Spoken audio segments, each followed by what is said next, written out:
हम लोग घर के ऊपर किस तरह पढ़ें, थोड़ा सा उसके बारे में रोशनी डालें। देखें, तरावी पढ़ना है तो इससे पहले तरावी की हकीकत को आपको जानना होगा।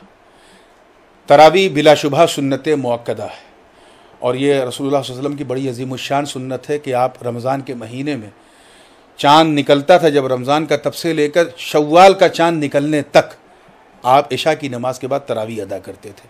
लेकिन जमात से तरावी दौरे नबवी अलैहिस्सलाम में नहीं होती थी। उसके बाद सिद्दीक़ अकबर का ज़माना आया खिलाफत का, उनके ज़माने में भी तरावी जमात के साथ नहीं होती थी। हज़रत फ़ारूक़ आज़म का जब ज़माना आया तो एक अरसे तक उनके ज़माने में भी तरावी की नमाज जमात से नहीं होती थी। एक दिन ऐसा हुआ, ये उसदुल गाबा फ़ी मारिफ़त सहाबा की रवायत में पेश कर रहा हूँ और आसार सहाबा में भी मिलता है कि हज़रत उमर गुज़र रहे थे एक आबादी से, तो देखा कि मस्जिद के अंदर जमात के साथ नमाज हो रही है। आपने देखा कि इतनी ताख़ीर से इशा हो रही है, इशा का वक्त तो लोग पहले पढ़ लेते हैं। तो जब मुसल्ले से लोग फारिग हुए तो हज़रत उमर ने पूछा कि भाई कौन सी नमाज़ पढ़ रहे थे, क्या था? कहा हुज़ूर हम लोग तरावी जमात से पढ़ रहे थे। तो हज़रत उमर इब्न ख़त्ताब ने कहा कि निअमतिल बिदअतु हादिही, ये अल्फाज थे कि ये बहुत अच्छी बिदअत है, यानी ये वो बिदअत है जो जिससे शौकत इस्लामी में इजाफ़ा होगा। बस उसी दिन से तरावी की नमाज जमात के साथ उस पर इजमा हो गया उम्मत का।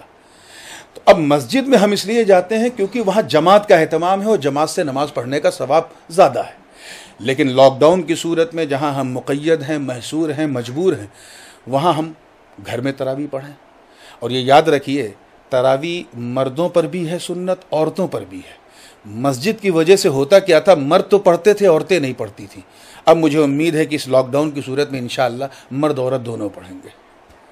घर के ऊपर मतलब ये सवाल है मेरा कि घर के घर के अंदर बिल्कुल पढ़ सकते हैं। आदमी हाफिज़ कुरान तो है नहीं, तो किस तरीके से मतलब वो अपनी उसका तरीका ये है कि अगर उसे 2 सूरत याद है, सिर्फ 2 सूरत याद है, तो वो तरावी की 20 रकत पढ़ सकता है। हर रकत में उन्हीं 2 सूरत को पढ़े, इससे बहस नहीं। कुरान पाक में साफ है, फ़क़रऊ मा तयस्सर मिनल कुरान, नमाज में वो पढ़ो जो तुम पढ़ सकते हो।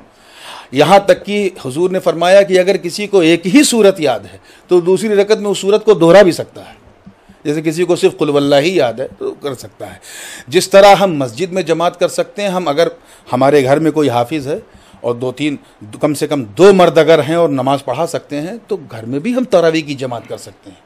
जमात का मसला नहीं है, यहाँ मसला हमारे लिए मस्जिद है कि हम मस्जिद में नहीं जा सकते।